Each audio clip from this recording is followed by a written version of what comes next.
Mga sis, may nabalitaan akong bagong sesmis. Samahan niyo ako, explore natin.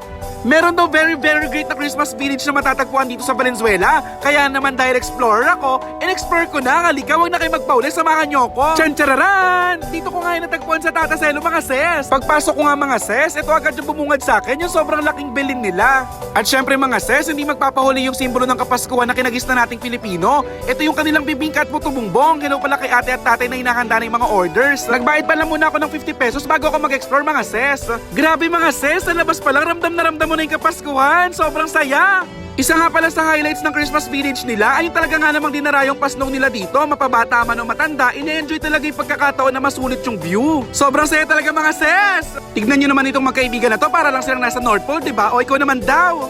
Hello din pala dito kay Ses, sana nag-enjoy ka. May pabitwing walang ningning din pala sila sa loob, tignan nyo naman. At isa pa sa tampok nila, itong Korean bicycle na talaga nga namang tinagtad nila ng pailaw. Pakiramdam ko nga ito yung ginamit sa Stairway to Heaven, pero dinagdagan nga na ng mga pailaw para mas bongga ang dating. OG ba? No need to go na to very far away na place para lang ma-enjoy yung ganitong klase ng Christmas Village theme park. Dito lang sa Valenzuela matatagpuan yan mga sis ha. Tampok rin nila sa lugar na to yung diorama na meron sila, may nagsasayaw, may nag-ice skating at may umikot na Christmas tree.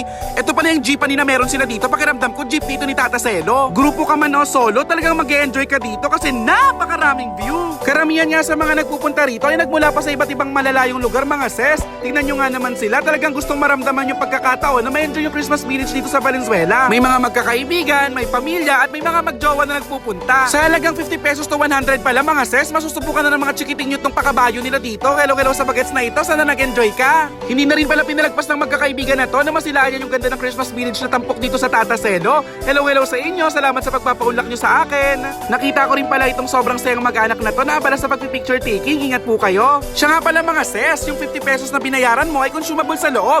Meron silang iba't ibang klaseng street foods at drinks sa loob. Tingnan nyo naman mga sis itong figure na ito at yung mga diorama, sobrang ganda talaga. Hitik na hitik sa pailaw. Kahit saan ko ibaling yung paningin ko mga sis, talagang masasabi kong sobrang daming tao na sobrang enjoy rin naman talaga kasi nakakatawa yung lugar. Tampok rin pala nila sa lobby itong kubo na to, pakiramdam ko dito nakatira si Tataselo. May mga nakalaan din pala ng upuan at lamesa para sa mga gustong kumain ng maayos. Hello pala sa magkaibigan na ito, sana nag-enjoy kayo. Hi! Sobrang lapit na nga talaga ng Kapaskuhan, ramdam na lalo dito sa Tataselo Christmas Village. Hello pala sa magkakaibigan na to, sana nag-enjoy rin po kayo. Isa pala to sa stall na meron sila dito, may pakikyam, fishball, kwek-kwek at french fries. Sobrang sarap ng sauce nila, kaya naman tignan nyo, sobrang hindi magkamayaw yung mga tao sa pagpila.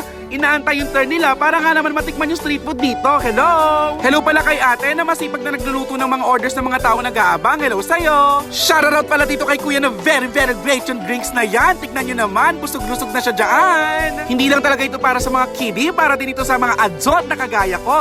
Kaya naman sugod na kayo mga sis. Tampok rin pala nila dito sa Tataselo yung mga floating kubos na talaga nga namang dinarayo ng mga turista. Shoutout pala sa sobrang bait na dalawang waiter na ito. Kumusta po kayo? At mga sis, hindi ko na nga pinalagpas yung pagkakataon. In-explore ko na nga yung buong lugar at tignan nyo naman, sobrang gaganda ng mga floating kubos nila dito. Siya nga pala mga sis, yung starting price nila dito sa kanilang mga floating kubo ay 2,500 hanggang 12,500 pesos.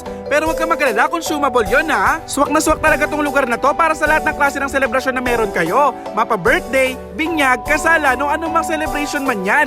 Mapabarkada ka man o solo, masasabi kong para sa'yo talaga to. Kahit sa anggulo, ramdam na ngayon Pasko dito sa Tataselo. Salamat sa pagsama niyo sa exploration ko ha. Ako pa rin to, ang inyong sis na nagsasabi, sa pamamasyal, hindi kailangang mahal, lalo kung ang budget mo ay matumal. Thank you, Explorer Sis. Thank you for featuring Tataselo. Bye!